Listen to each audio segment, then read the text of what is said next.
Good evening. This is the Dominance Academy. Welcome. And tonight we're, excuse me, we're going to be getting into a topic as to why sexual freedom does not make women happier.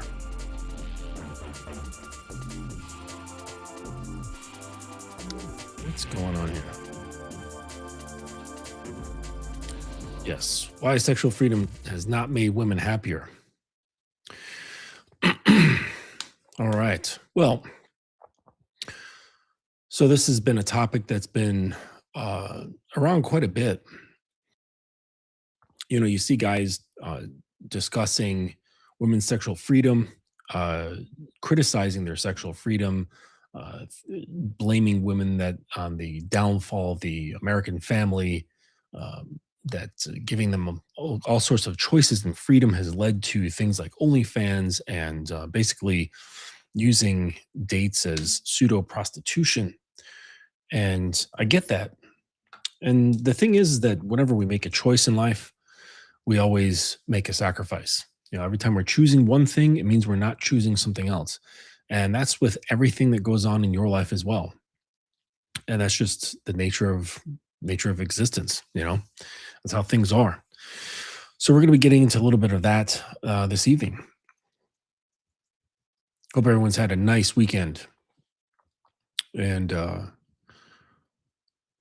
so let's take a look. So let's begin with a provocative question. The sexual evolution, it promised women liberation. It promised them pleasure on their own terms, and above all, greater happiness, because the idea was that you are being controlled, you're being limited, and you are unhappy. So we're going to release those controls, and therefore you can have happiness. Decades later, the data tells a different story. Women today have more sexual choices than any other point in history, yet measures of subjective well-being show their happiness has actually declined. In stark contrast, many women in consensual shared power exchange relationships, especially in 24/7 BDSM dynamics, they report heightened arousal, deeper levels of trust, deeper fulfillment, and greater overall happiness through deliberate restraint. So today we're going to explore the evidence behind both sides of this paradox. Well, excuse me. As always, go to thedominancecademy.com and take a look at the products, the tutorials, and the coaching services that are there.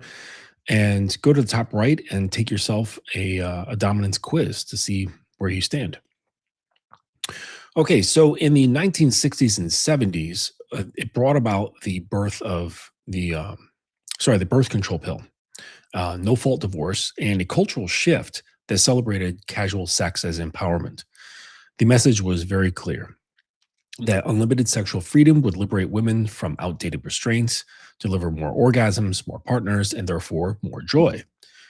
Objective life improvements were real. Okay, women entered the workforce in record numbers. They gained legal autonomy. They shed many taboos. They could own lands, banks, start their own businesses, and so on and so on. Yet something unexpected happened.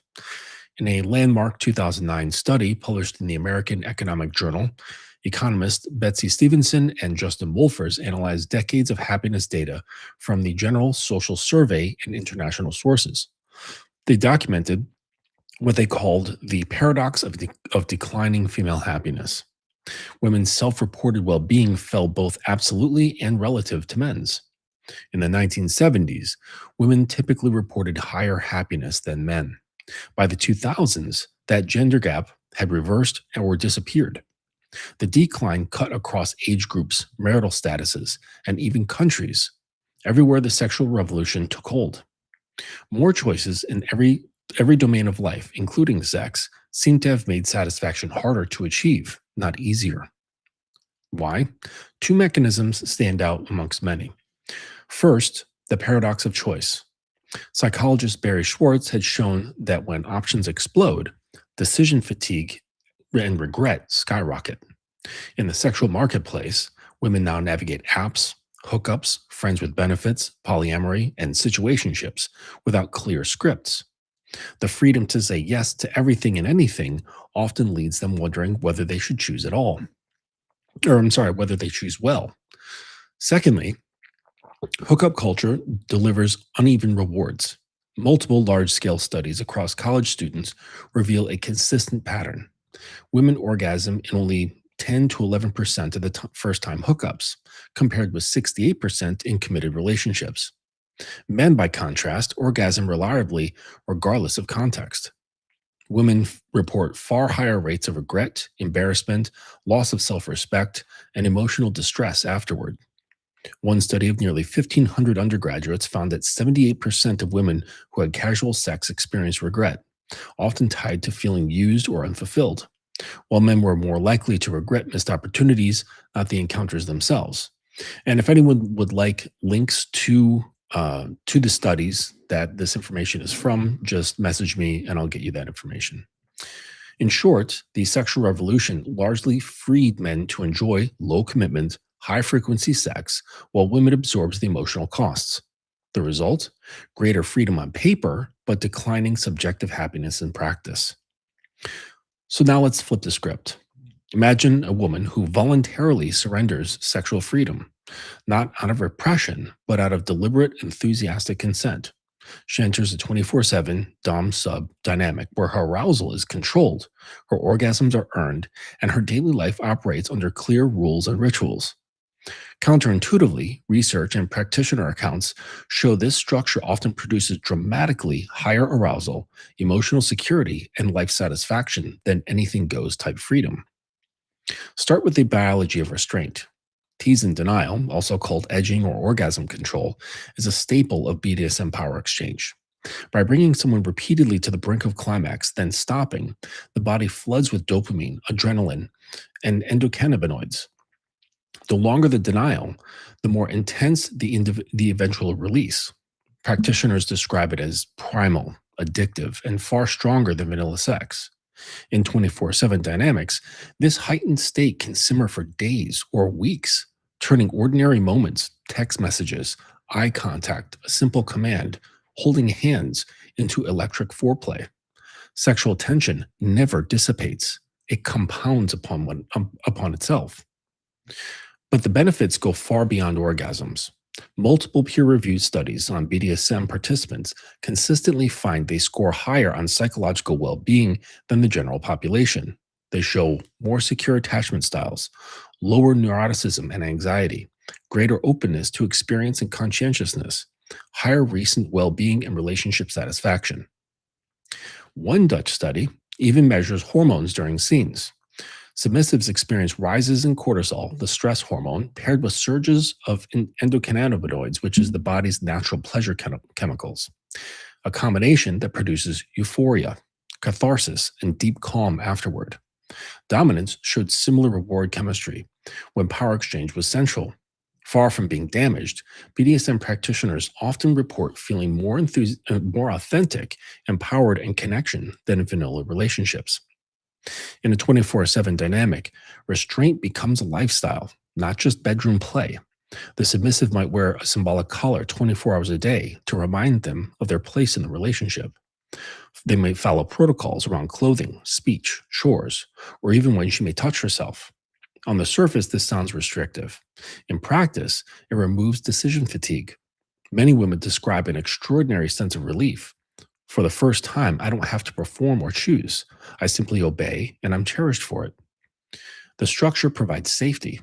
The constant awareness of being owned creates a background hum of arousal and emotional security that casual freedom rarely matches. Communication in these relationships is often exceptionally high because consent, limits, and aftercare are negotiated explicitly and revised constantly. The result? Deeper trust, fewer misunderstandings, and a profound feeling of being seen and valued exactly as one is. Practitioners frequently speak of flow states, reduced anxiety, and a liberation from the pressure to be everything to everyone. One systematic review of positive BDSM affects highlighted gains in self awareness, authenticity, and a healthy escape from adult responsibilities. exactly the opposite of the overload many women feel in today's hyper free sexual landscape. Importantly, this is not coercion. Healthy 24/7 dynamics rest on enthusiastic, ongoing consent, safe words, and mutual care. The restraint is chosen, purposeful, and revocable. That agency is what transforms it from oppression into profound freedom. So, to summarize, the sexual revolution gave women more options, but not necessarily more joy. Data from happiness surveys and hookup studies reveal rising regret, lower satisfaction, and declining well being. Meanwhile, purposeful restraint, especially inside loving, consensual 24/7 BDSM dynamics, leverages biology and psychology to create sustained arousal, emotional security, and measurable gains in happiness and attachment. This is not a call to roll back rights or return to 1950s repression. It is an invitation to greater intentionality. True freedom may not lie in having every option available at every moment. Sometimes it lies in choosing, with eyes wide open, the beautiful cage that finally lets you fly. So, this is just a bit of information here to help you understand that what happens in a power exchange relationship, it is often seen as highly restrictive. But from my own experience and in talking to many submissives, they report feeling the greatest sense of freedom that they ever have. And largely that freedom has to do with becoming free from themselves. And it's a particular type of self. Okay. It's a self that is responsible. It's a self that's responsible for not just like a couple of things, but many things, including how one shows up, depending on the context that they're showing up in. Because women are largely hyper aware of how they are perceived based on their behavior and their appearance, depending on the environment that they're in. And if they're going into very different environments all the time, including online environments, then it's this fractured consciousness that I often talk about. So when they come into a dynamic where they're pretty much invited to let everything go, to not be anyone, to basically become blank, this is a tremendous sense of freedom for them. It's a release from the cage of their own existence, and it produces a flood of different feelings and psychological states. And so, as the Dom, you can create consistency within this so that every time they're with you, every time they're talking to you, every time they're communicating with you, whether it's on a phone call, video, text, or in person, it gives them that feeling. It recalls that feeling. And of course, in person with physical activity involved, it's going to be more intense. But this is related to what I talk about often with my clients, which is keeping her in the lake of submission. So I view submission as like a lake, and she, like, oftentimes, say like in vanilla situations where you just kind of play a little bit, she dabbles in submission. So she'll kind of walk into the lake up to a certain point, whether it's her ankles, knees, hips, breast level, neck level, whatever. But then she always comes back out again onto the bank. And when you're operating, a well-oiled dynamic, she's basically standing in the lake at all times. And depending on how deep she's standing in the lake determines how vulnerable, how open, and how submissive and how surrendered she becomes. And but that varying depth is always within being in the lake. So she might stand in the lake ankle deep all the time, or she might be knee deep all the time. She might be waist deep all the time, and then go deeper or shallower depending on the situation. And this basically, what that allows is for you to kind of like have your hand on the dial, where you have your hand on a dial of how she's going to be feeling herself, and then that also translates to her arousal, because when she starts entering these states, the arousal is typically on a one-to-one ratio with the level of her submission in that situation. And so you kind of can keep, like, just with like edging, Okay, so there's like the macro edging where it's just like one time you got her on a bed, you have a vibrator on her pussy, and you're, bringing her to orgasm, and you back off before she comes. You keep doing this again and again and again. That's the macro. I'm sorry, the micro. The macro is her state. So you can say like the orgasm um, is to her state, right? You just kind of widen it. So instead of just a little situation of an orgasm, it's now her state of being. And she's being edged deeper or shallower into that lake of submission by way of how she's made to feel through your communication when you're not in the bedroom, when you're not hands on. And so this becomes a really powerful way to basically allow her these feelings all the time in varying degrees. And it becomes really, really powerful. What's up, high profile? Um, yeah, so this is it's kind of a weird thing, just how I don't know. I've got a little bit of a tinfoil hat when it comes to this sort of stuff because you look at what's happening socially, and men are turned on their heads. They're falling apart. Women are turned on their heads. They're falling apart. While at the same time, they're they're telling themselves that they're not. Right? and and that couldn't be further from the truth. The truth is that men are falling apart. You're crumbling. Like national masculinity, all right, is crumbling. National femininity is crumbling. It's it's not a good state of affairs, and people are veering away from their nature by way of a psyop that tells them that they're being empowered. The psyop of being empowered as men is saying, "Hey, uh, tell everybody about how you feel. Just spew your emotions, right? Share everything. Be very conscientious. Be mindful of all these different things. Do not be bold because that's not very considerate. Okay, be extra considerate, and that has backfired on men terribly. And in the same fashion, like we're just discussing here with women, they're finding that you know the psyop on their end is to be independent, be self-sufficient, and so on. But the thing is that when one is independent, regardless of the sex, that it's somewhat isolationist. Okay, when someone says I'm independent, it means I am isolating from a group, and it's not interdependent, right? That's a mixture. Independent. So when someone says I am independent, it's saying I'm separate from the group. I'm on my own. And so when one is on their own, one has to bear the the force of the environment. So if you I watched those survival shows, one called Alone, where they take the person and or it's like a group of people, they're all very far apart from each other, send them out into the wilderness in Canada in the middle of winter and say, okay, survive. You have to build your home. You have to, you've got gear with you, but you have to be very strategic, or you're gonna freeze or starve, and then you have to be helicoptered out. And and so that's a very independent thing. That's like independent in a very hyper example, where you're very much separated from everything, and it's just you and relying on your skills and the faith that you have in yourself.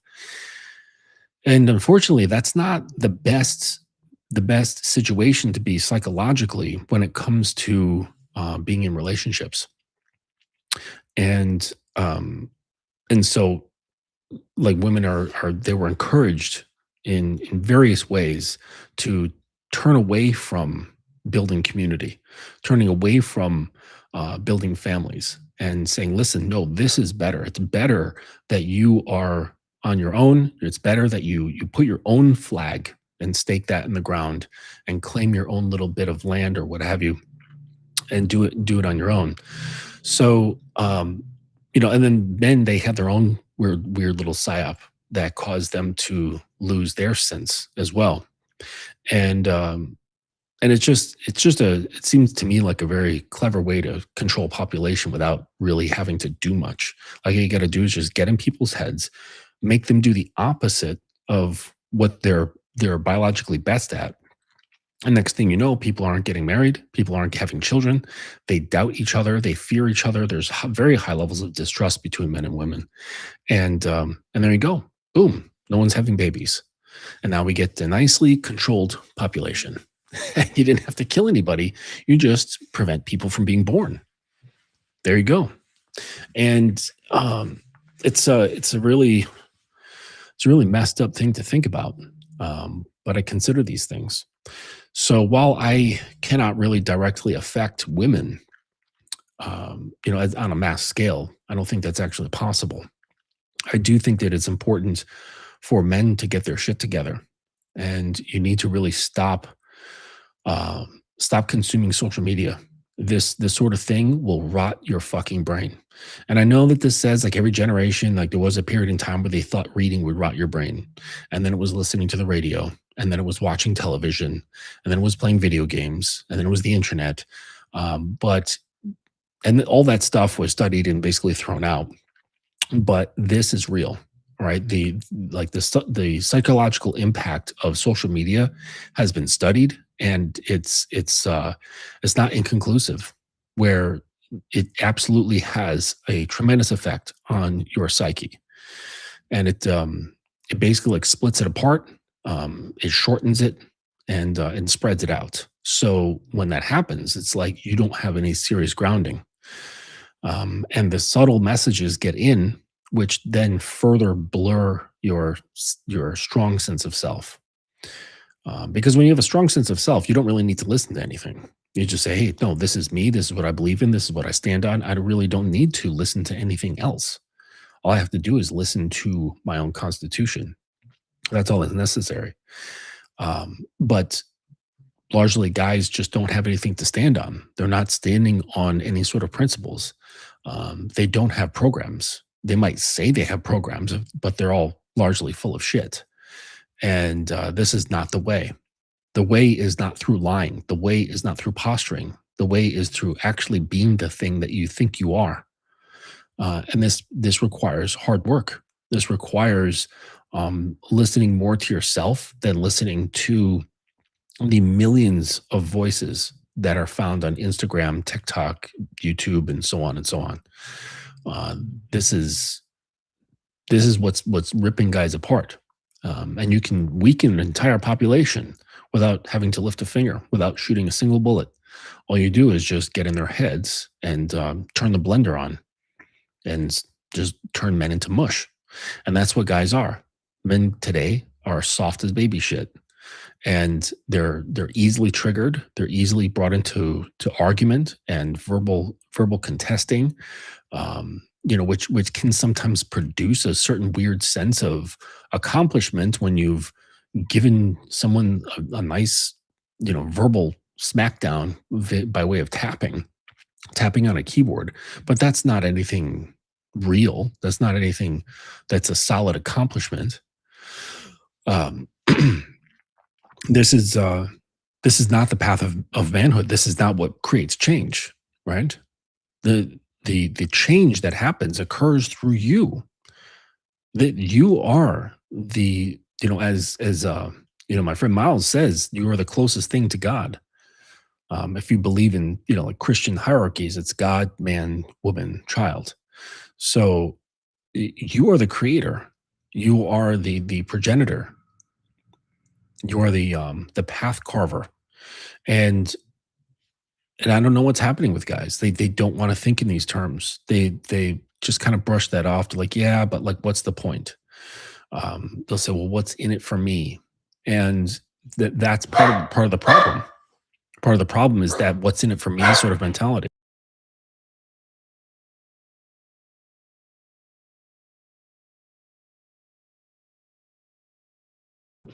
So yeah, that's part of the problem. And it's this very self-centered, short-term type of thinking, where they're thinking, well, what's in it for me now? And if you look back at previous generations, it's the mentality is completely different. It's what's in it for my children, what's in it for my grandchildren. That was the thinking back then, and there was tremendous sacrifice.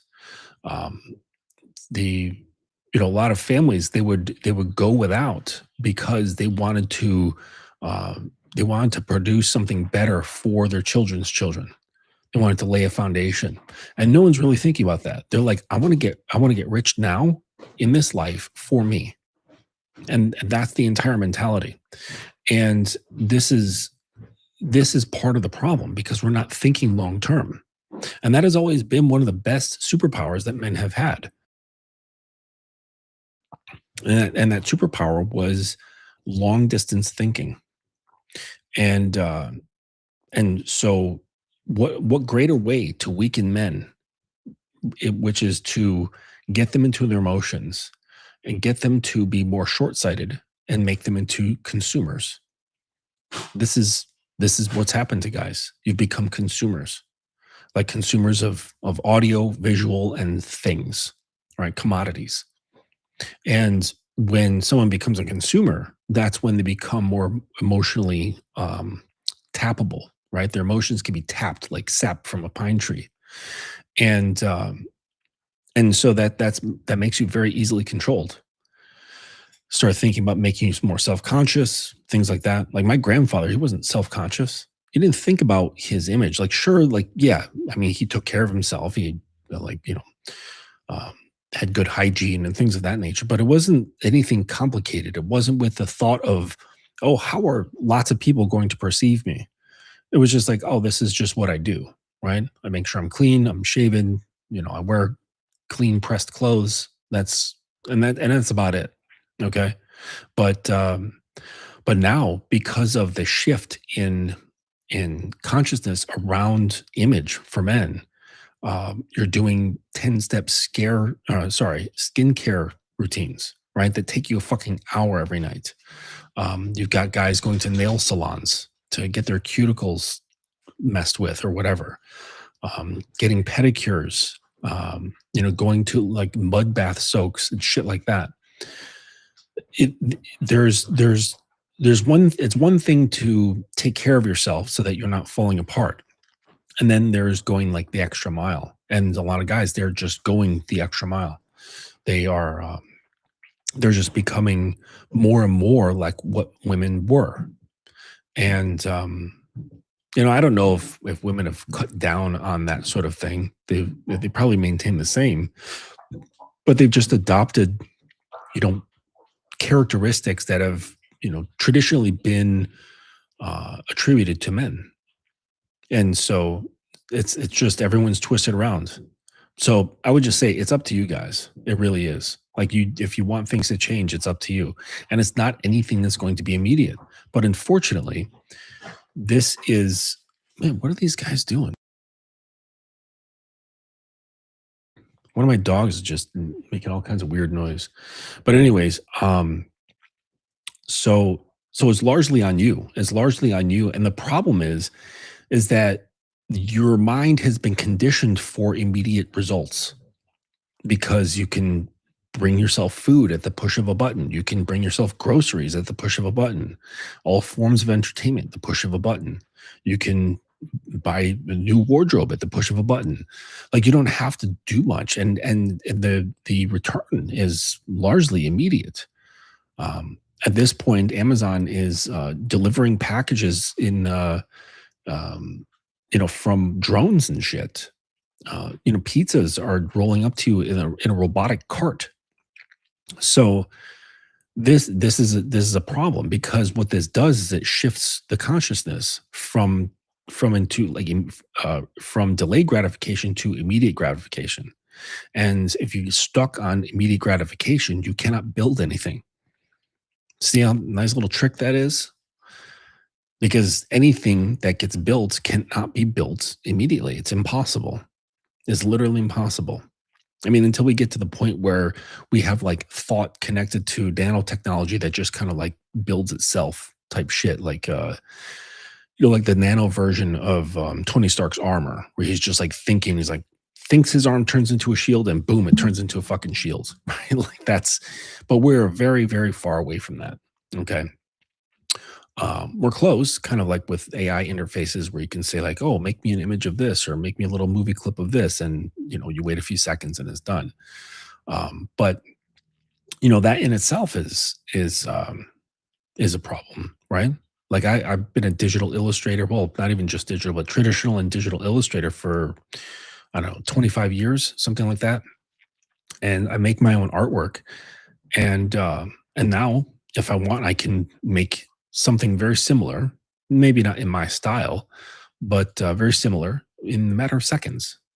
And there's the process has been lost. You have to get into the mindset of appreciating process. This is how you have to build, because uh, like a lot of guys, like they come to me and they've got this mindset. You cannot become a man until you have an appreciation for process, because you going from male to man is nothing immediate. It takes months, sometimes years of consistent focused work. It's not just something that materializes like one day you wake up and you're like, oh my gosh, I'm a man now. It doesn't work that way. It's all process oriented. And you have to not just go through the process, but you have to observe and manage the process, because as you change, so does the process. So it's not an easy path. And shout out to Steve the Dean. He always says, like, this isn't cut out for everybody. That it's just not. Like, you have to have a certain wherewithal within you. And unfortunately, the amount of men who had wherewithal is shrinking, because apathy is easier, depression is easier, throwing up your hands and saying "fuck it" is easier. And the reason why it's easier, because you have a system around you that allows for your survival. Like long, long ago, you couldn't say "fuck it" because you'd starve. You couldn't say "fuck it" because like warring other people, whether it's a tribe or not or whatever, they would come and kill you. Okay. Now we have police forces. Now we have military. Okay. We have surveillance systems. So it's like all of this stuff that used to keep us sharp due to our environment is no longer there. And men are getting softer and softer and softer with each generation. And it's sad to see. Like, I think maybe my generation is the last generation of like firmer men. And we're not even the firmest. Like, so we're like kind of like losing that edge. Maybe my father's generation was probably the last one. And that's it. It's a sad thing to see.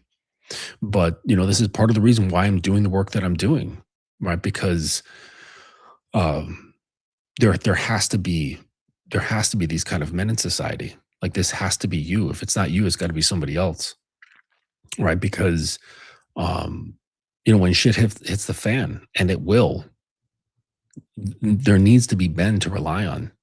There really does. um and there's so many guys who are just completely delusional in thinking that they will be able to step up if shit hits the fan. Where we have economic systems falling, where you have agricultural systems falling, um, leaning towards some sort of weird dystopian fantasy. So many guys are deluded into thinking, "Oh yeah, I'd be able to handle that," because they played fucking Last of Us, you know, because they watched a bunch of like MMA fights, But that pales in comparison to actually facing things that produce emotional tension. And this is one of the skills that I have my guys cultivate, which is having resilience within emotional tension. And guys today, they fold so easily. They fold either into defensiveness, trolling, passive aggression, or straight up aggression. And that shows that they don't have resilience. They cannot withstand pressure. And I think that's one of the greatest attributes of older generations of men, is that the further back in time you go, the greater the resilience to pressure there was. And if you go back far enough, like pre-civilization, it's basically like the entire environment was able to kill you. Like, if it wasn't the temperatures, it was animals. If it wasn't the animals, it was disease. If it was disease, it was some other humanoid that was similar to you. It was just everything had the capacity to kill you. And that made people very hard for the ones that survived. And You look at some of your grandparents, your great grandparents, things like that, or great great grandparents. They went through so much shit, so much. Um, and now, like, who goes through shit? Oh my gosh, your fucking Wi-Fi went out. Like, people, like, when Amazon was down, like maybe a week or two ago for a few hours, people lost their fucking mind. And people would say they would, guys want to blame women, but no, because men had turned into consumers, guys lost their mind as well. Just losing Amazon for a couple of hours, when like Instagram goes down, people lose their minds. Oh no. What am I paying this fucking Wi-Fi bill for? Fuck. You don't know suffering. You don't know suffering of anything. A nice motorcycle engine passing by. My profile, yeah, life expectancy was low. Absolutely. Yep, respect dust. I don't know if that's where that comes from, but it makes sense. Um, but uh, but yeah, my family history was um, lots of death. My family, when they were trying to escape Europe to come to the United States, try to get away from the war. There was, the family was large. I think there was like 8 children. And then by the time it was like 6 or 8 kids, and then by the time they got to the coast to go into like smuggle themselves on a boat like below deck to come to the United States, to New York City, there was half the kids. So imagine that you're a parent, you've got a bunch of kids, you got like 6 or 8 kids, you get to the coast, and now you have 3 or 4. After like months of traveling across Europe to leave, right, to escape, World War II and all that shit. They, and then like half your family, half your kids are gone. Like, you've watched your kids suffer and die due to like either cold, disease. I don't know how they died, but I imagine it wasn't pleasant. Getting shot, whatever. And now you've got half your family. All right. Like, that sort of shit was, I wouldn't say it's like commonplace, but the further back you go back in time, like it was, um, now it's like, what do you got to complain about? You know, and this place was so much convenience, yet people do, because, you're all stuck in your emotions, and it's so easy. It's absolutely so easy to just manipulate people through their emotions. And I know this because I do it. Okay. I mean, I do it not for devious means. Okay. They're not malicious means, but I absolutely do it. Okay. Like, the girls in my life, I access their emotions to wield their mind and thus change their behavior. So, and it's not difficult. There's tons of psychological material out there of like how this is done. And it is absolutely used in the marketing that you consume with your ears and eyes willingly. Okay. Almost addictively consume these things. And to think that it's not having an effect on your behavior is fucking naive. And the guys want to like beat their chest and be like, yeah, I'm a man. Yeah, no. The fuck you're not. Okay. The fuck you're not. Like, most guys, their opinions today, if you like listen to their opinions, they're just like an amalgamation of regurgitated stuff that they've consumed online. It's nothing that they've actually formulated on their own through reflection, introspection, and observation. Right? They're observing things online, and therefore just pulling that in and then creating some sort of mental dialogue off of that. Like, that's not real thinking, right? That's having thought made for you, and then you're kind of like swirling it all together and saying, "Okay, here, this is what I think." I spend a lot of time in spaces like X spaces, like YouTube panels, Clubhouse, and various discussions online, and I can see it. Like, I see it constantly, and a lot of it is, because I'm in the men's space, and relationships and all those dynamics. There's a lot of red pill stuff. Okay, and I'm like, oh, I've heard that before. I've heard that before. Heard that before. Tons of information that I've heard before for probably a good 10 years, and it's just all regurgitation. Like you don't even have thoughts of your own anymore.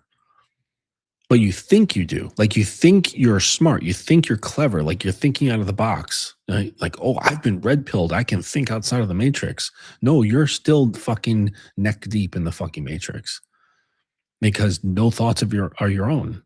Like when's the last time you read a book? You know, like a real book. All right. Like classic literature.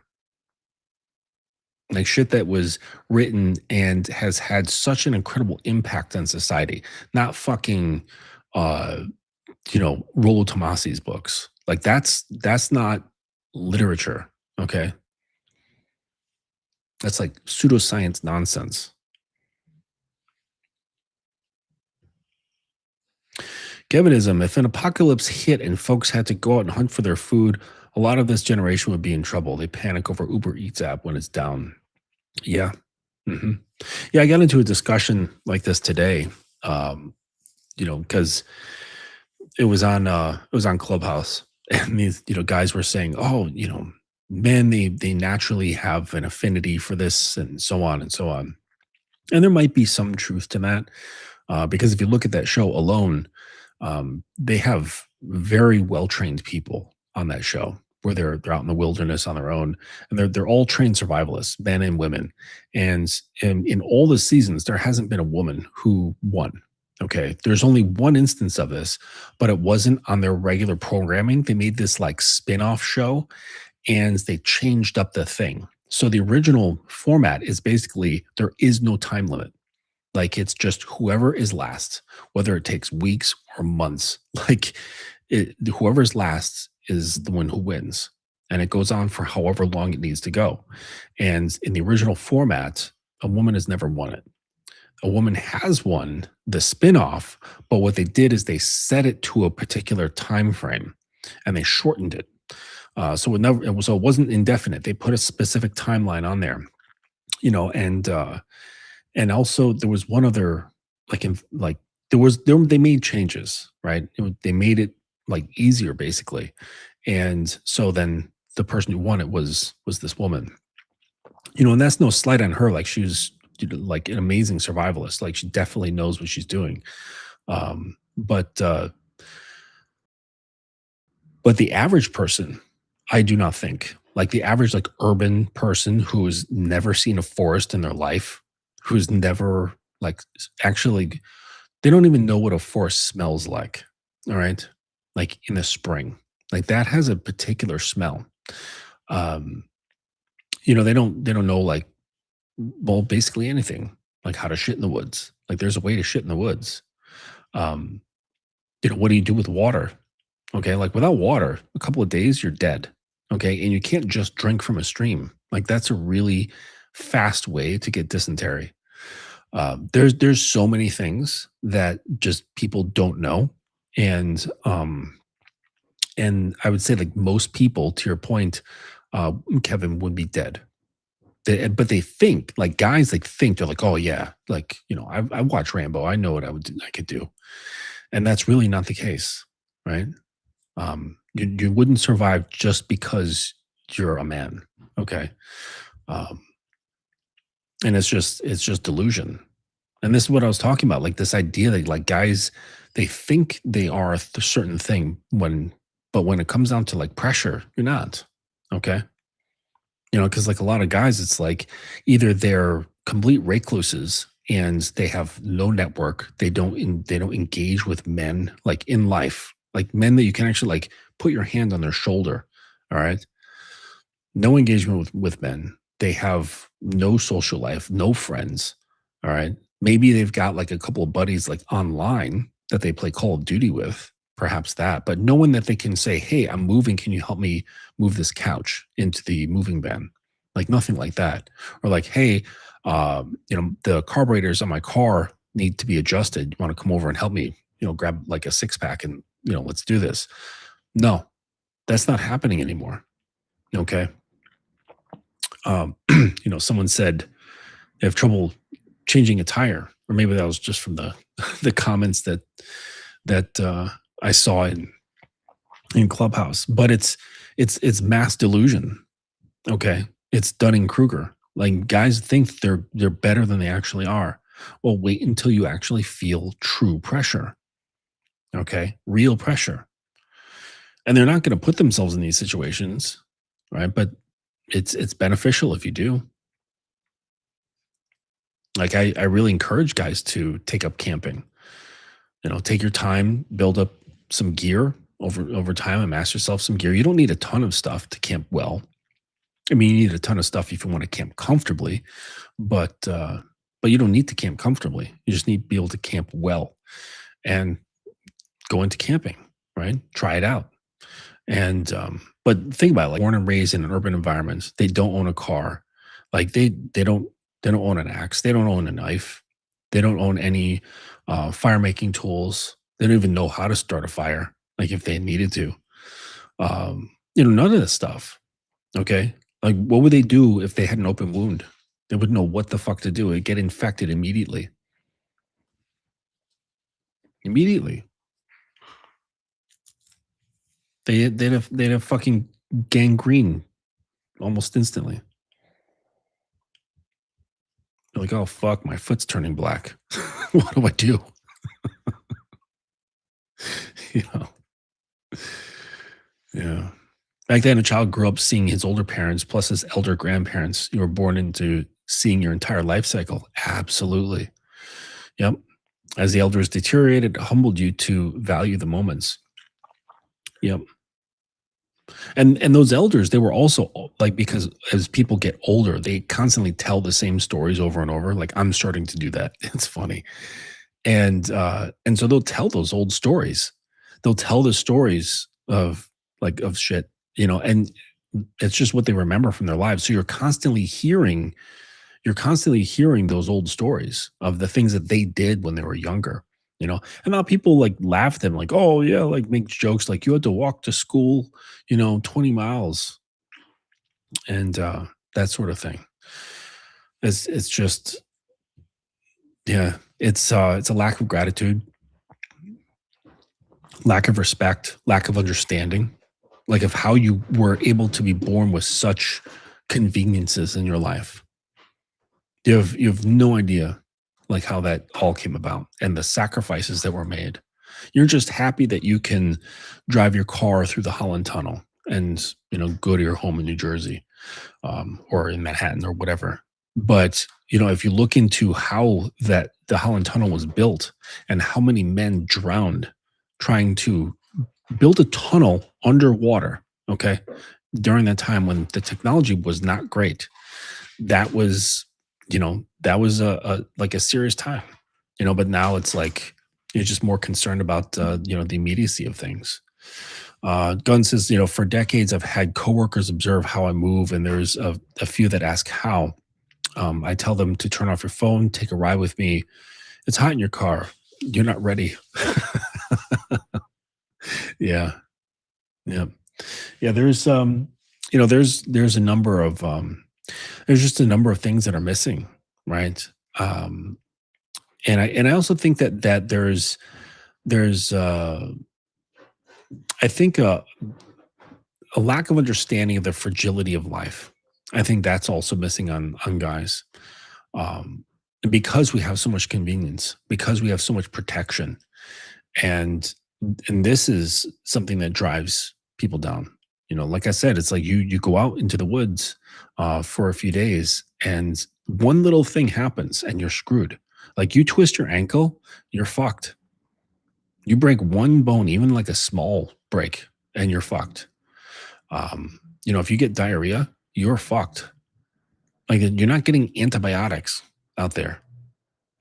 So it's I don't know. I know it's like very doom and gloom, but the point is that I'm trying to make here is that if you don't like the way things are, it's on you to change things. Okay? Stop being lazy, stop complaining, stop criticizing, and start becoming something that can be relied upon. And get rid of that bitter little teenager that's inside of you that's saying, why should I do that? What's in it for me? These bitches ain't shit, you know? Because that's keeping you in a childlike state. That's keeping you in a pissed off, Um, yeah, like a pissed off adolescent type mindset. And this is not the position of man, right? This keeps you in like this Peter Pan sort of mentality. And the thing is that I think part of our mark of men was historically we have been people that others could rely on, and it's a great position. It's an honor, even if nobody is relying on you. It's just having the potential to, and so I could almost hear the bitterness. Like, well, if nobody's depending on me, like, why the fuck should I have to work so hard? Why should I have to grind myself to become something that no one's even going to want, right? And like again, that's the child talking. That's the little child who wants the comfort from his mom to tell him that everything's going to be okay and that his he's good enough, right? That everything's going to be all right and that he's loved and appreciated, and look, we're going to put your drawing on the refrigerator and give you a cookie. like that's a lot of the psychology of a lot of guys, not literally like that, but that's like the essence of what's happening inside. Okay, that's the essence of the subconscious, what's happening with a lot of guys. And unfortunately, it's because you've been raised without fathers, or you've been raised without with fathers that were basically wet towels. They had a spine made of cooked spaghetti, and so you didn't have a good model. You didn't steep yourself in good masculine energy, and that's unfortunate. Okay, not a lot of guys did. Not a lot of guys were raised with great masculine energy. Um, but the thing is that you're not. It's not broken. It's not forever broken. You're not at a an indefinite loss. It is something that you can learn and cultivate. It's something that I teach guys every year. Okay. So it's not something that cannot be learned, right? It's not something that cannot be cultivated. Because the truth is that everything that you need is inside you. Every aspect that's needed for you to go from where you are to where you think you should be is right within inside you. Every little tool. That's it. And also everything that you need to let go of, right? Everything that you need to let go of that is holding you back from being the person that you need to be. It's not found in the gym. I mean, like lifting helps, but um it's not going to like transform who you are, right? It'll just, help your body and do good things for your bones and all that good shit, okay? Prevent osteoporosis and things of that nature.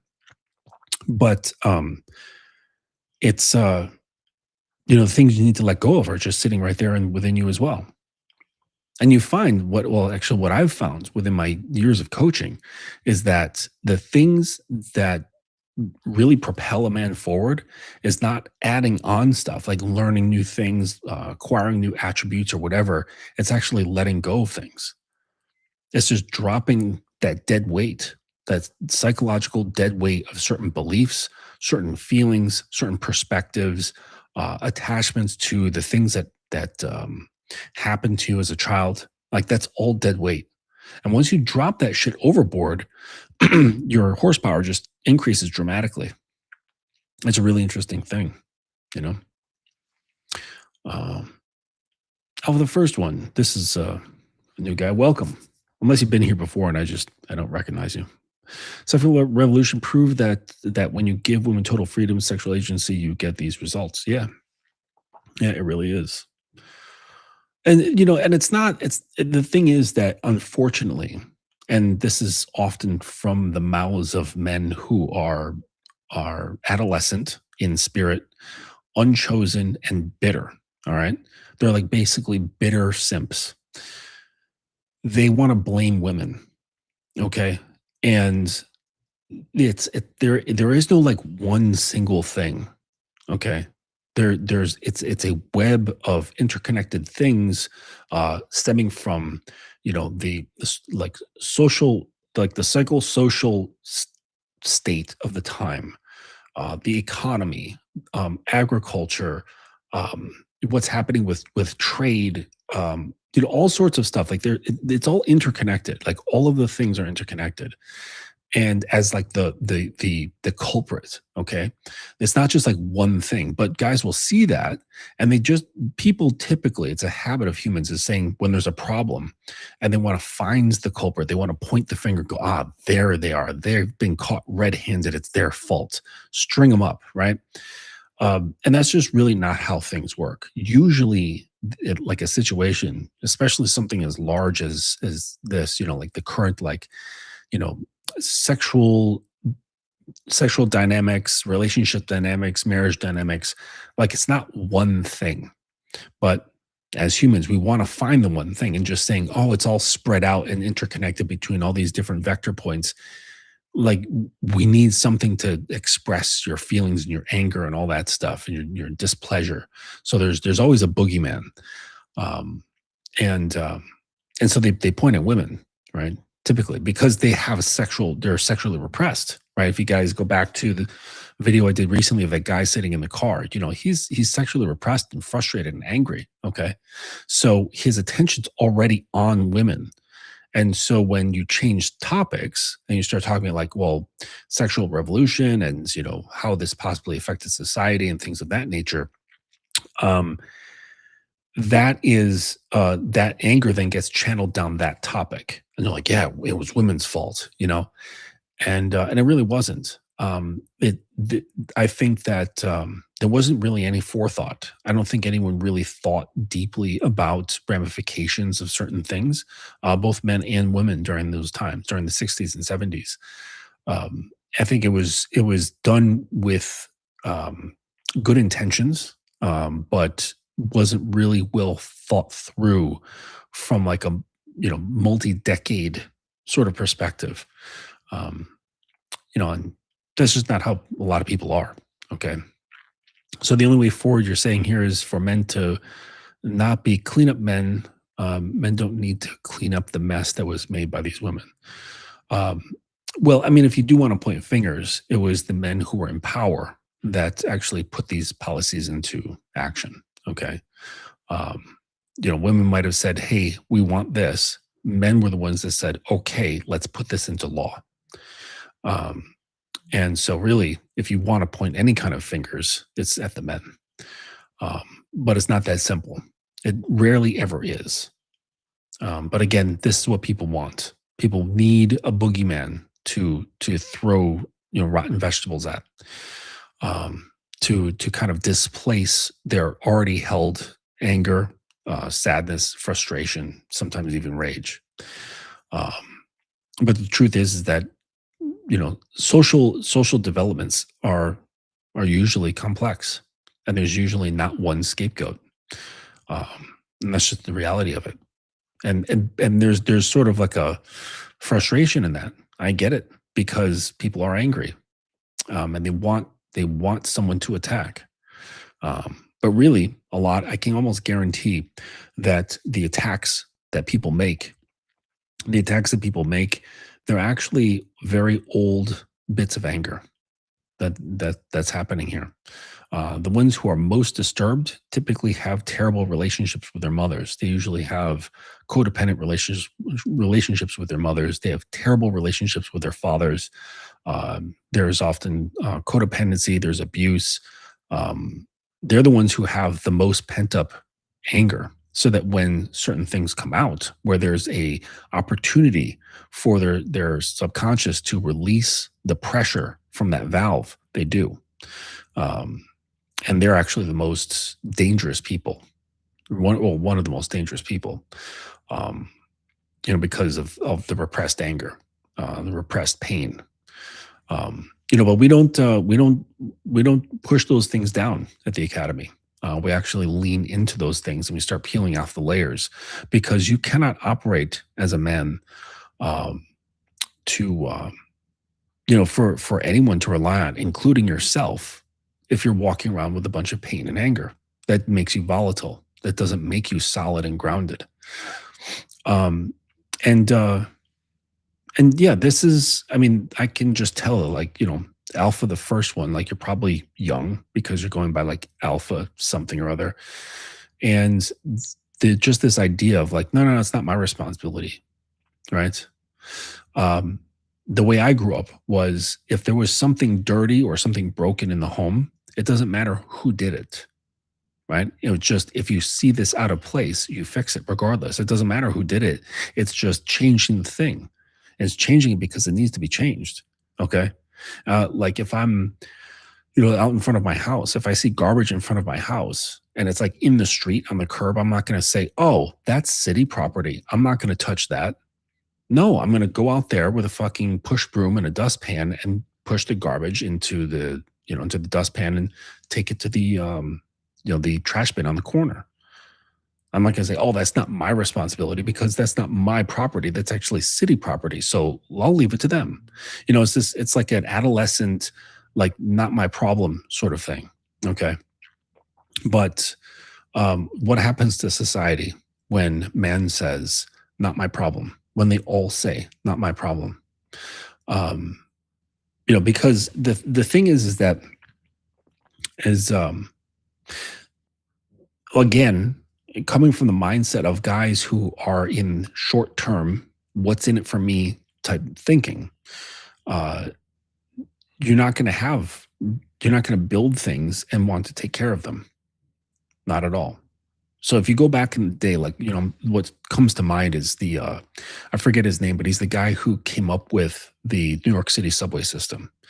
And he wasn't doing it because he would get a girlfriend or he would impress a woman or he would get married or even get paid. Okay.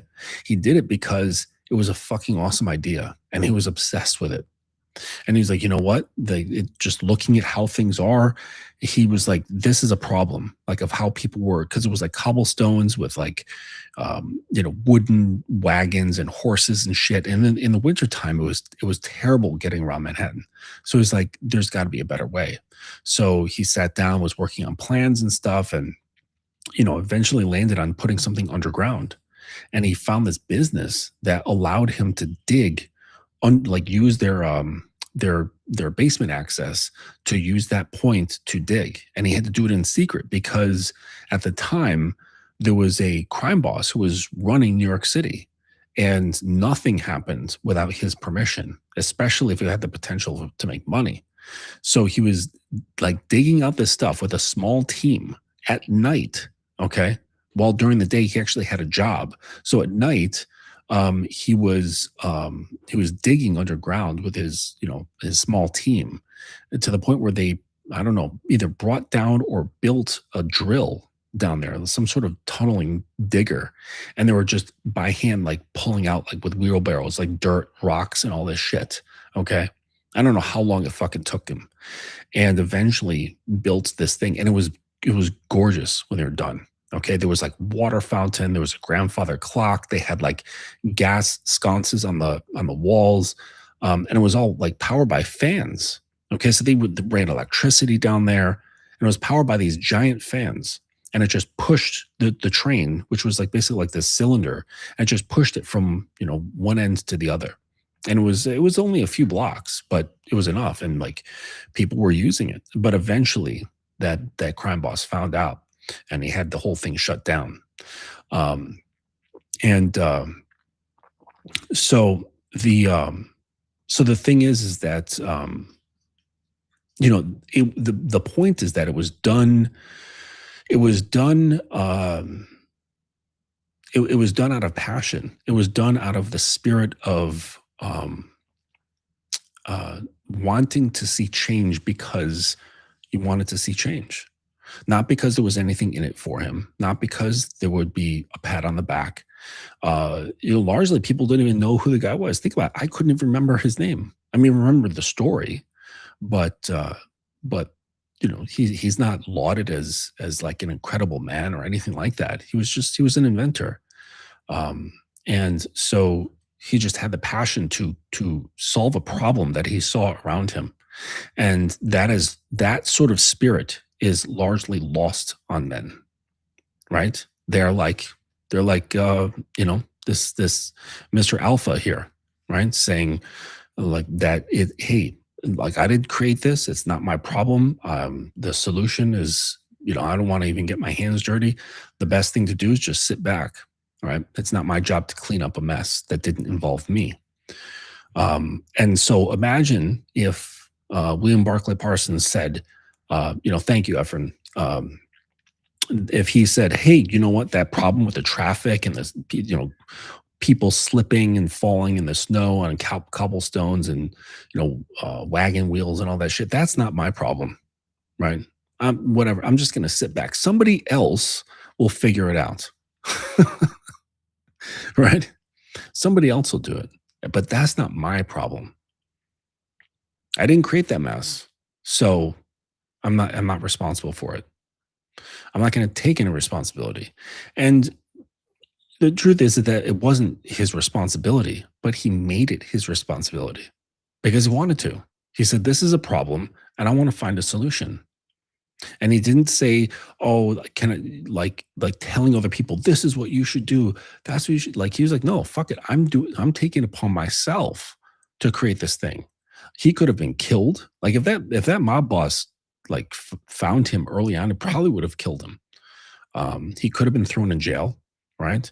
So because he didn't have permits or anything like that. And of course the police were bought and sold, or bought and paid for. So um it's I don't know. What do you got here? Yeah. Yeah. Yeah, really, this is just, yeah, the title really, like, exactly, Guns, like, it's really just to kind of get people thinking, because as you saw, like, I quickly did a review and then switched over to something more worthwhile, um, you know, but, anyways. But are y'all a gay man space? If so, I will move on, I'm straight, so I don't know. I I don't know if, like, what in here gave anyone the indication that there's gay men in here that like to, you know, love on other men. Um, I mean, if that's anybody's thing, I don't care. That's not my point. But we don't concern ourselves with. Well, it's more so. I mean, if you haven't left already, I mean, you're welcome to be here, Alpha. I really don't care what your perspectives are, but he kind of there's no point to what Guns was saying. There's really no point in paying much attention with what women do that are not our woman. That's the greater position to be, because what does that do? Like, because guys think, oh, that's my version of the William Barclay, like where I'm that's the problem that I'm focusing on. I'm going to solve this. No, you're basically just sitting there in the comments. Like, let's look at it objectively. Like, what really are you doing? You know, um, like you're being like a chat warrior and thinking that you're creating some sort of change because you were able to, bitch slap some girl in the comments. Right? Like on X, like, oh man, I showed her. Oh, she's gonna remember me for, I don't know, maybe 5 seconds. Like that's that's not real change. That's not really creating any sort of effect. Okay. Like if you really want to affect women, just shut the fuck up. Shut the fuck up and be a man. Like men don't sit around and fucking criticize women they don't even know. They don't sit around and bitch and moan. They don't sit around and basically just like hens in the hen house, right? That's just not what it is, right? There's really no way to and also to Alpha's point, like you can't clean up the mess, okay, in the terms of like what's happened to women's psychology. You can clean up the psychology of a single woman who trusts you and your leadership and guidance. That's where you can create change. That's where you can create lasting change. Because what does that do? That creates a domino effect. Okay, first it starts with you. It starts with you changing yourself to be the man that you wish to be. Okay. Now, I'm guessing that man is not easily triggered by women or other men or anything like that. He's probably not walking around with an alpha moniker. He stands on his name, and people trust him. People rely on him. He's trustworthy. They look at him as like that is someone who's inspiring. And the woman comes to him and or well, the woman as she comes to him or he invites her in, she finds comfort, she finds safety, she finds protection, she finds guidance, and that always doesn't look pretty. All right, I can tell you as a leader, that's not always soft. Okay, if you've ever taught, if you've ever guided, if you've ever mentored someone, it's not all sunshine and rainbows all the time. Okay, but the bigger picture is for their benefit. Okay, just sometimes the process is a little bit painful. But then they come into you, into your world, and they start developing, they start changing, and they start morphing into an extension of you. What happens then if you start a family? Okay, now that starts trickling down. It starts creating this domino effect. And that's how you start changing things outside. If you're dissatisfied with the world, okay, your version of building that subway underground is starting with yourself and then making it such that when a woman comes into your field, that you are able to influence and guide. Okay. Which then, if you want to have children, that it then extends to them. And that's how you start creating change, especially if you've got men over here, over here, over there, these pockets, then creating what we used to have, which was strong family units. But it starts with you.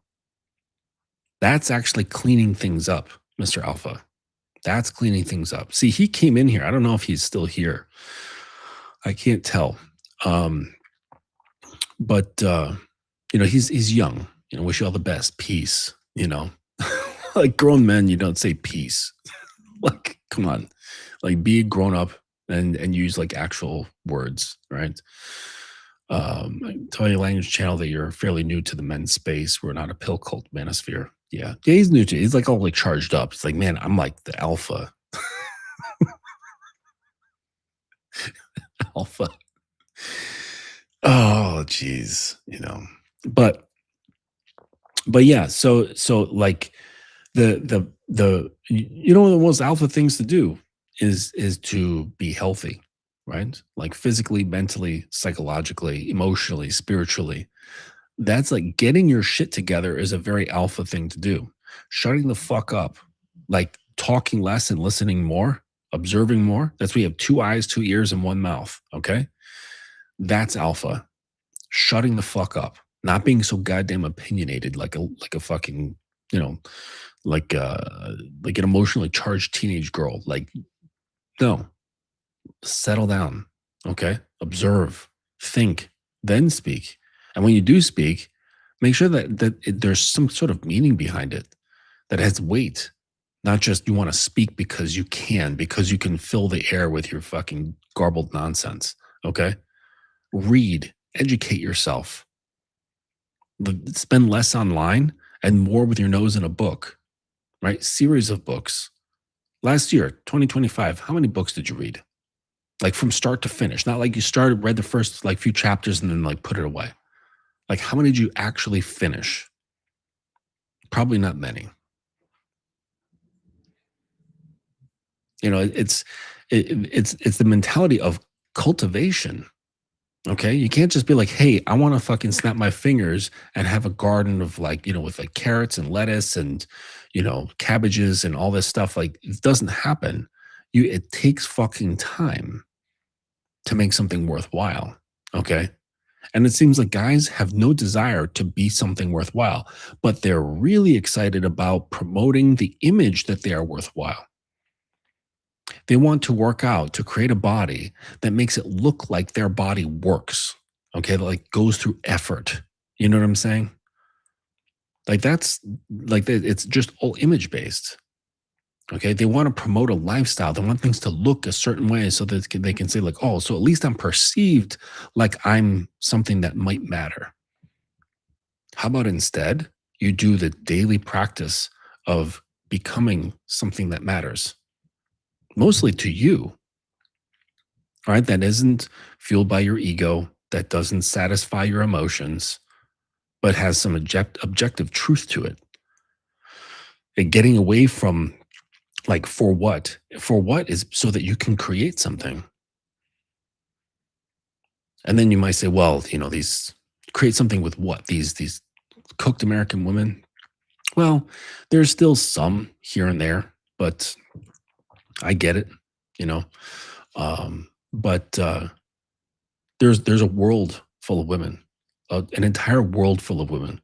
You don't like the women here? Go somewhere else. It's perfectly fine. There's cultures all over the world where there's virgin women, like fully grown virgin women. I'm not talking like 11-year-old girls or whatever. I'm talking like fully grown women who are still virgins because that's just how the culture is. If you want that, fine. Then leave. Like leave. I don't know about bringing her back. I'm not doing that shit. Um, but but yeah, like you can create, like get into this mindset. Like, what do you want for yourself? What do you want to create? And not some like fucking far off dream where you're like, oh man, I want like a mansion with like a fleet of sports cars. It's like, yeah, you can do that, but think longer. Like that's more immediate. I mean, maybe in your shoes that might seem something that's far off, but that's actually fairly close to present, That's not thinking really long term of like why you're doing something. Like a client of mine, he and I were laughing it up a little bit, and he reminded me of a thing that I said a while back of the reason why, well, one of the reasons why I coach and I mentor. And I said, one of the things that I want to see in the future, part of my vision, is that my refrigerator, come Christmas time, I want it filled with those stupid fucking postcards, like you get in the mail, they're like, Merry Christmas from the Smiths. And it shows the whole family there wearing fucking ugly matching sweaters, kneeling in front of the Christmas tree. And it's like happy holidays and like sparkly letters. And they send these out. Like I get these things, from family and friends. It's just nonsense.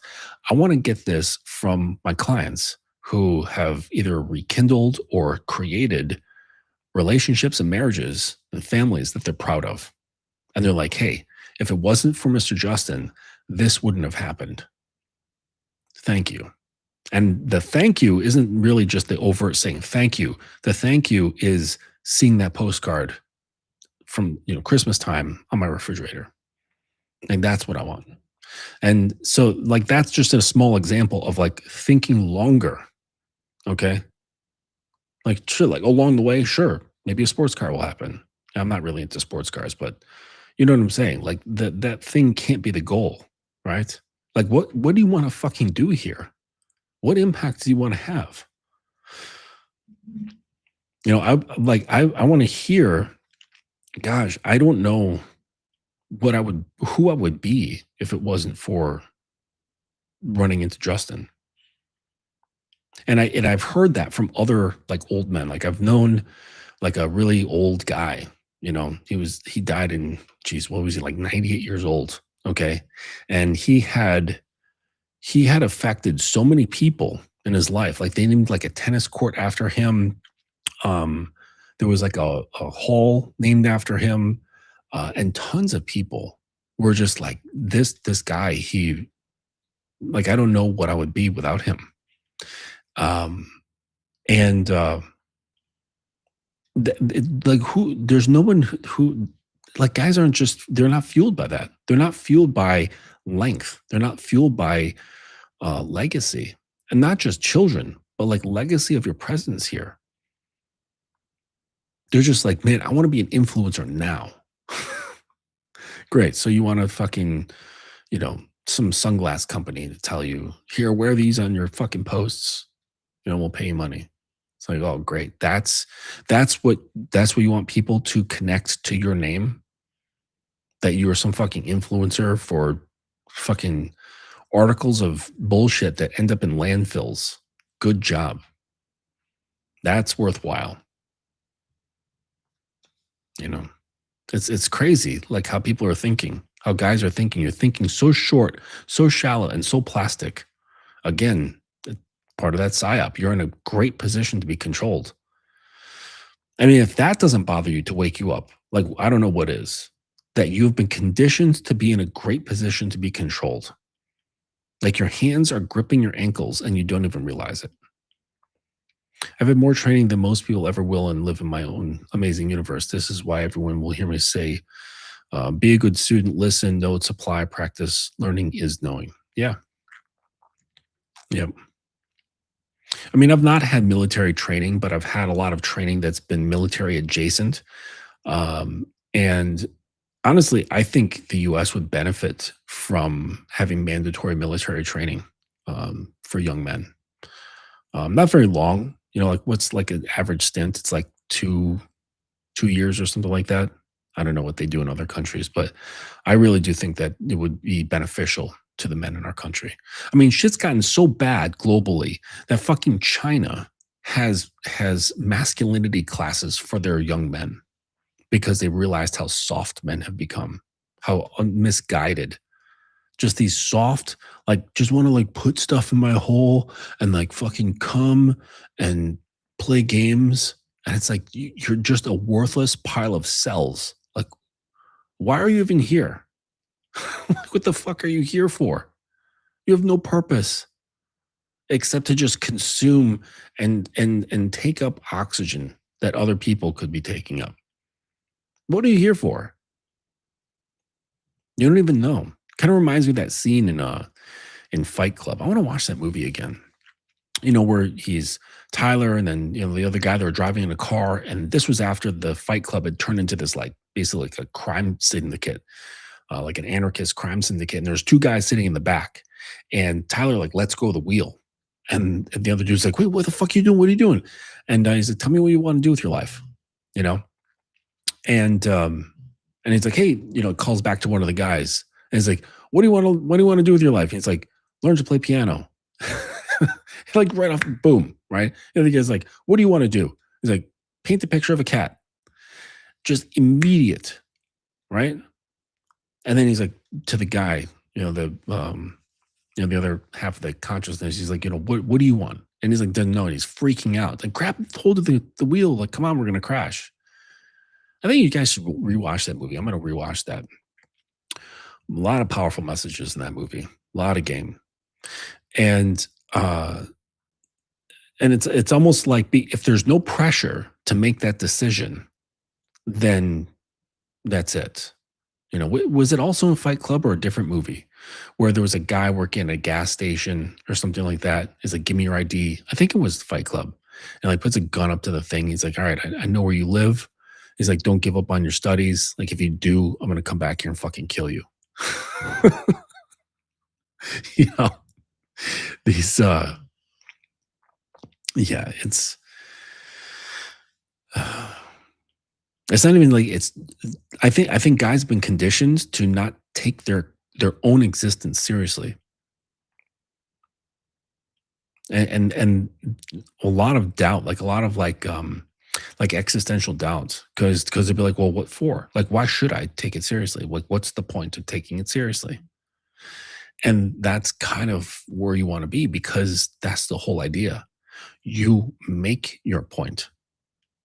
That's what the guy did. William Barclays, like he said, "Oh, this is the point that I want to make in life. I'm deciding that that's what I want to do." I mean, for the guy in the back of the car, he wanted to fucking paint the picture of a cat. And whether, of course, that's simple and it was very humorous, but the point is that there was conviction, and guys lack conviction. Like, I don't know if you wonder, but do you wonder why there's no one who cares to listen to you? And then you whine and complain, "Oh, I feel fucking invisible." Yeah, because you're invisible to yourself. You're nothing. You're like a ghost. You're a ghost wearing a shirt. You're Casper. There's no substance to you. You don't stand for anything. You don't care for anything, but you show that you care because you're so emotionally triggered by pretty much anything under the sun. And then you want a woman to want you. That's the fucking crazy part. You want a woman to want you when you are undefined, transparent, and not in the good way, like a ghost transparent. Right? You're not opaque. Like substantive. You're not substantial.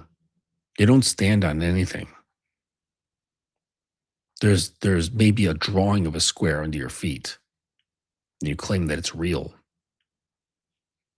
There's nothing. There's just this amorphous, undefined, like, blah of an existence, and then you, like, call yourself a man because, like, there's really no other choice, right? Like, you're not trans, you're not a woman, you've got the genitals and the chromosomes of a man, so you just say, "Alright, I'm a man," but the best you can do is just call yourself a male. That's really the most accurate thing that you could say, and that's so generic. Like, and this is guys. They're just walking generic males. Kind of reminds me of those movies in the future, where they show societies of just everybody wearing the same fucking, like, skin tight uniform, and that's all they wear, just these, like, tight gray jumpsuits. Maybe like that movie, The Island, where they were just wearing those, like, I think it was gray jumpsuits they were wearing. They weren't tight though; they were baggy. But yeah, it's just a generic existence. Like, I'm here just because my parents had sex.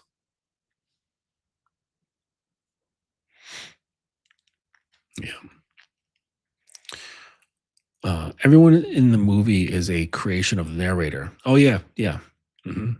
Yeah, he's alone the whole time. He created every single character to cope with dying of cancer. Oh, I didn't know that did he have cancer? I didn't realize that. But yeah, I did know that everyone was, every character in there was just a various, like, extension of his consciousness. Yeah. But but yeah, and that's the same. It's like all these coping upon coping upon coping.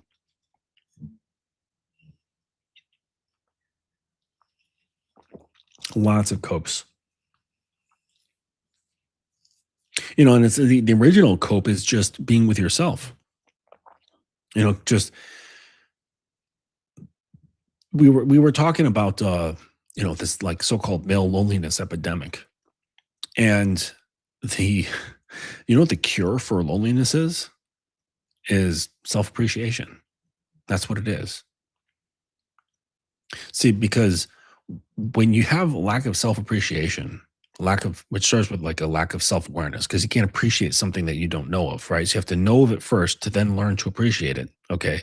To then grow to self-respect, to then grow to reverence, all right? If none of that's there, when there is silence, meaning you don't have any stimuli, you're not with engaging with people, you're alone, all right? You're alone and not stimulated because of the lack of presence of self, right? There's no awareness, so you can't have the appreciation, the respect, and the reverence. It feels there the gap, the lack of that becomes far too apparent, and it's so apparent that it becomes uncomfortable, and it's a really difficult thing to sit with. And I get that. So I get the need for distractions. I get the need for constant stimulation, to constantly be engaging with other people. Um, like, I know people who are absolutely addicted to Clubhouse, where they're on it all day long. I don't know how it's possible. With, like, working, excuse me, like, with working, hobbies, family. I don't know how people do it, but they do.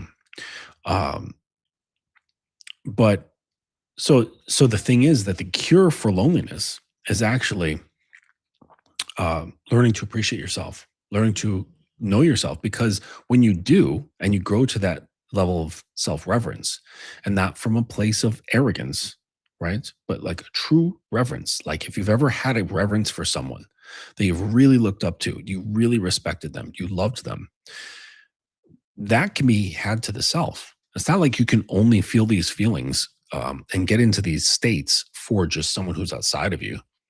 Like, if it can be done to another person that you truly respect, okay, why can't the same mechanisms apply to yourself? Right? It makes sense that you can. Of course you can. So when you do that, you are then always in the best company possible. Always. You're always in the best company. And so when you're not around other people, when you're not stimulated, you're not feeling lonely because you're in great company. You're not in a position of, I don't know who this is. I want to get away from this discomfort of being with myself. I need to escape myself because I don't like myself, or I don't know who myself is, or I'm disgusted by myself. That's and I think this is largely where a lot of people are, both men and women. But in my world, okay, in my world, it's much more devastating when it's men, right? Because we are the ones who carve paths. We are the ones who shape reality. We make things move. We're the ones who said, you know what, that mountain needs to be 10 meters over that way. And we fucking do it. You know, that's guys, right? We're the ones who say we're going to do this. And so but it all whittles down to that connection that you have with yourself. So and because that's not there, this is mostly the main motivator for getting involved with women. It's not so you can have kids. Maybe you'll tell yourself this because it sounds good, it's got plausible deniability, but the reality is that you're trying to do this um because of that hole, because of that gap between you and you. There's just a chasm in there. And when you allow the silence to come through, it's fucking deafening and it's really uncomfortable. And so a great way to try to fill that is with people, right? And especially women, because you're like, they look good, they feel good, they smell good, they sound good, right? And they make you feel good when they're around. You're like, oh man, I feel so much better when they're paying attention to me because it starts filling in that gap. And you're like, okay, I gotta like get her around. So maybe you had like a taste of that, and then you start going to various sources to try to figure out how to con them into spending more time with you. Okay. And then if none of that works, then it's really easy to kind of shift into the whole fucking like sour grapes and be like, oh, they're bullshit. The juice ain't worth the squeeze. They're probably a fucking hoes anyways. Why would I want them anyways? So, because fuck them that they didn't want me. Again, like that's just the bitterness of the whole, right? That's actually the bitterness that you have against yourself projecting onto them. That's all it is. Um, but it's easier. It's easier to throw mud at other people than throw mud at yourself. Okay. And saying, I did this to me. The way I feel about myself is because I'm doing it. I'm responsible for it. I'm responsible for how I feel, how I think, how I speak, how I behave, all of my beliefs. All of it is yours. Now, you didn't create most of them, right? You adopted many of them, but as it stands, they're yours. What does it say? Possession is 9/10 of the law. So you're in possession. They're yours. Okay, whether you created them or not. Okay, you can't fucking throw your hands up like, Captain Amazing, sorry, Captain Alpha and say, this is not my fucking circus, right? Because you are your fucking circus. You can't throw your hands up and go, oh, well, I didn't consciously choose to think and feel and behave this way with these beliefs, so I'm not responsible. The fuck you are. You're absolutely responsible. And you like shame on you for wanting to bring a woman into such chaos, into just a bowl of mud that actually doesn't even have a solid grounding on the bottom. Like a bowl of mud is even more reliable because past the depth of the mud is actually the solid ceramic at the bottom. And you don't have that. Like shame on you to fucking bring girls into your fucking muddy chaos. Your undefined, ghostly, fucking amorphous, just undefined mediocrity. And that's not to say that you have to become someone amazing, okay? That's not it. That's not what I'm saying. Because what's amazing is actually what's defined. Definition is more impressive to me than having some sparkly, glitzy life. Because there's plenty of people who have that that are still yet to be defined. Like definition is solid. Definition is real. Definition is what carries legacy. That's why, like that that older gentleman that I was talking about, who was 98 years old. Okay. He didn't, sure, like he traveled a lot, he saw the world, but he wasn't an influencer. He was actually the real influencer, where lots of people, okay, who actually knew him, that actually shook his hand, that he broke bread with, he influenced them. He turned them into better people. Of influencers, who's actually making people better people? We're like, man, you know what? Like, I just don't know who I would have been without fucking, I don't know. I don't even know like influencers. I can't remember, like name anybody. Like Destiny. I don't know where I would be today if it wasn't for Destiny. You know, like real influencers actually change people's lives, like for the better. Okay. You know, like I'm just really hoping that you're like getting something in your head where you want to have some sort of meaning for your life. You know, and some people like turn to religion for that, and that helps, you know. But I'm a secularist, right? Like I want to create the meaning. I don't want to like go somewhere that says, okay, this is how you can have meaning. Like, I mean, that's all fine and good for people who want to do that, but that's just not me. I want to define it for me because that makes it more worthwhile. It's like, yes, I did this. I decided, I planned, I visualized, and I created. This is mine. I made it. And it's not like just for me, right? Well, the definition is just for me, a definition of self. But what comes off of that is for the others that have that entrust me to their will, where they say, I trust your guidance. I trust your leadership. I trust how you make me feel. Like that's real. Being the fucking influencer on, I don't know, on TikTok, that's not fucking real. Like imagine how things would change if by all like means of making money from influencing, so to speak, were nullified. No paid ads, no like adjacent things, you know, like so like I make money off of this in the sense that like you know, people will see this broadcast, they'll notice I've got links, they'll buy my book, they'll buy, you know, calls, they'll buy this product, that product. I'm saying all of those things, like adjacent stuff, like what I have, as well as direct revenue, say from like AdSense and things like that. All that's just nullified. Somehow regulation just shuts it all off. How many of those so-called influencers would actually still keep doing their work? I think that they would drop off significantly because there's nothing in it. But that gentleman that I spoke of, do you think he did any of that stuff because he was hoping that there'd be some kind of like payback? No. He was doing these things because it was the right thing to do. I can't remember, like, I'm trying to remember his job. Was he a teacher? I think he was a school teacher or a college teacher.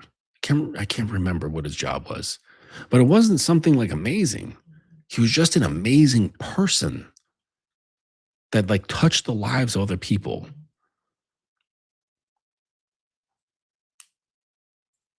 You know, like this is how, like you know, streets get named after people.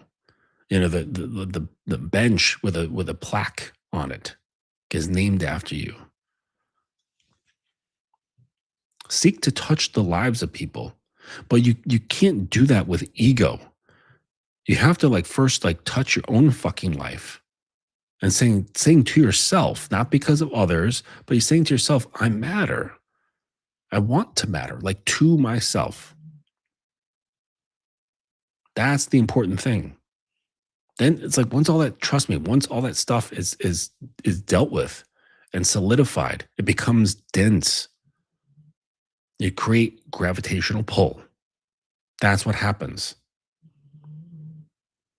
Right? Like formation of a planet. And it becomes denser and denser and denser. And that's when the gravitational field starts taking place. And it starts pulling material towards it, starts pulling matter towards it. And people think guys, well, they want to be gravitational without actually having any kind of mass. You have no mass.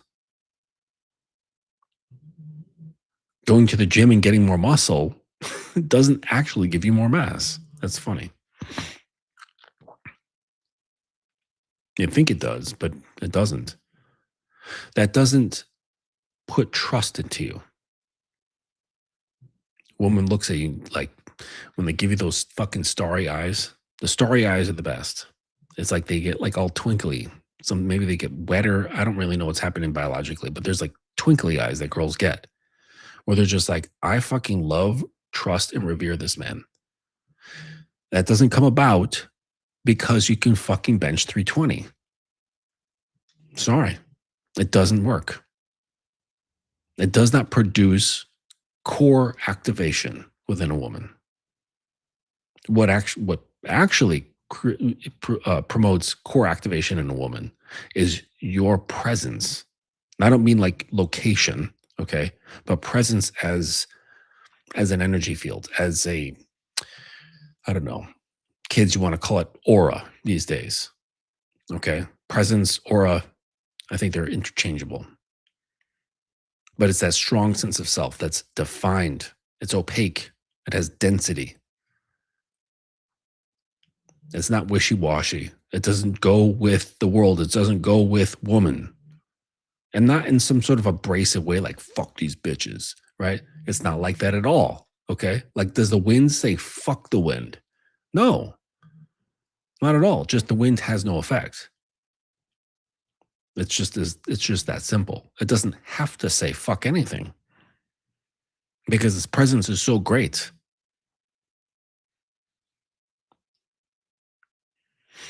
One of my teachers, he had his nickname was Kamiyama, which is I think it's called like mountain deity or mountain god. I think that's where I got that from. I didn't even really think about it. This whole like mountain mindset, the mountain mind.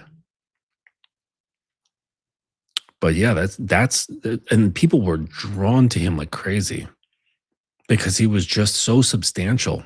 You know, he wasn't famous. I mean, yeah, people knew who he was as like a martial arts teacher and, you know, survivalist and all these things. But he, you know, he wasn't world famous.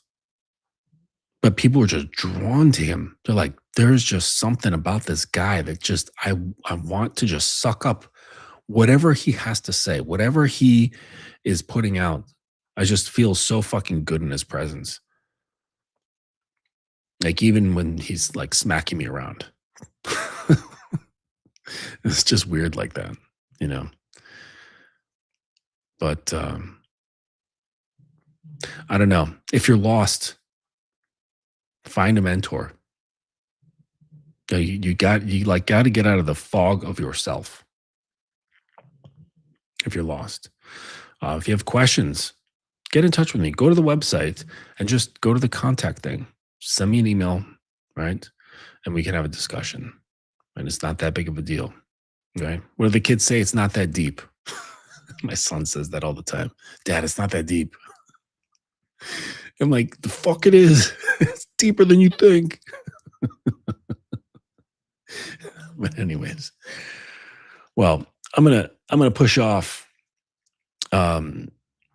So sorry, you guys, if you're sitting here at the end of this video thinking, wow, we really didn't talk about you know, how much I really wanted to shit on women for fucking an hour and a half. Sorry. I really don't care enough about women to shit on them. So, you know, you guys who shit on women, you actually care a lot. You care a lot about girls, like more than you probably should. Again, revealing is revealing. So work on that. Work on your obsession with pussy. You know, this little wet hole has greater control over you than probably pretty much anything else. So consider that. Okay, if you have any questions, get in touch with me. Drop me a line at the website. Hit the contact button. Do that dominance quiz in the top right of the screen. It's a big black button. All right, take that dominance quiz. See where you stand, um, and grab up some of those tutorials. You know, they're very very modestly priced, and it's just one uh, it's one topic per thing. So it's not like these videos where we kind of just meander through all sorts of weird interconnected shit. It's not like that. It's one focused lesson per video. Well, it's actually an audio, but you know, you'll get it.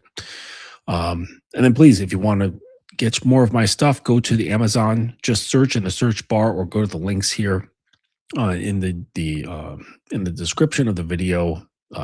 Uncle Guns has been a gentleman posting these links: how to be a dominant lover, and the Codex of the Sovereign Order, the Annals of the Yielded Queen. And if you have any questions about those things, please hit me up, and I can answer them to the best of my ability. Um, yeah, and that's it. Let me see. Um, Next month, I'm going to be in Bogota hosting a live workshop, just showing some power dynamic stuff that you can do in the bedroom. I'll have like a live model with me.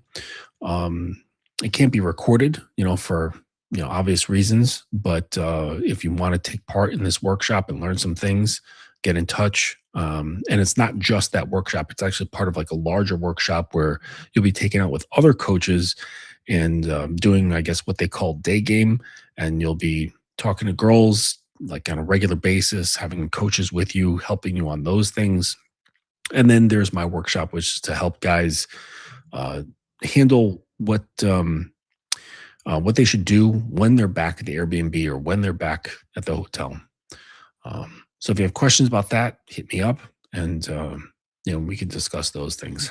So Bogota should be a good time. All right, until next time, thanks for joining me.